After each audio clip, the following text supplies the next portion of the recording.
I don't know about you, but many times I used to have a picture of God as this kind of mean ogre, somebody who was looking for me to mess up in some way so that he could point out where I blew it.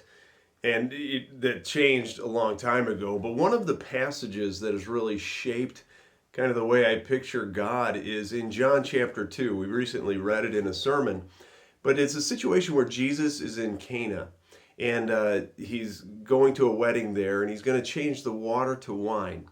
And in verse 6 in chapter 2, Jesus asks the servants to fill up the water containers with water. And one thing you need to know is that these containers were about 20 to 30 gallons each.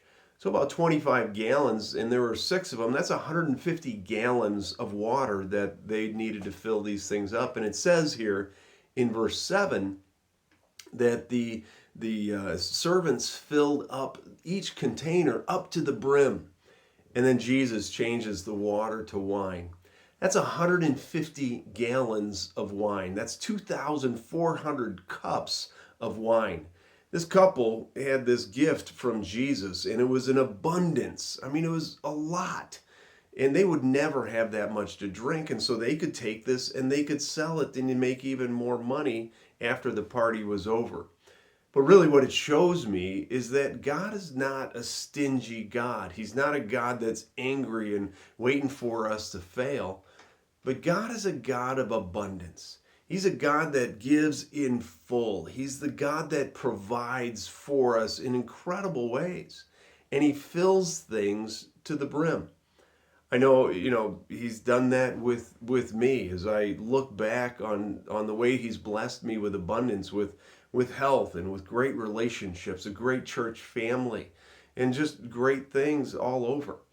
And so I've really changed my opinion, of God being this, God who is stingy to a God that is on the edge of His seat, waiting to bless us, waiting to give in abundance.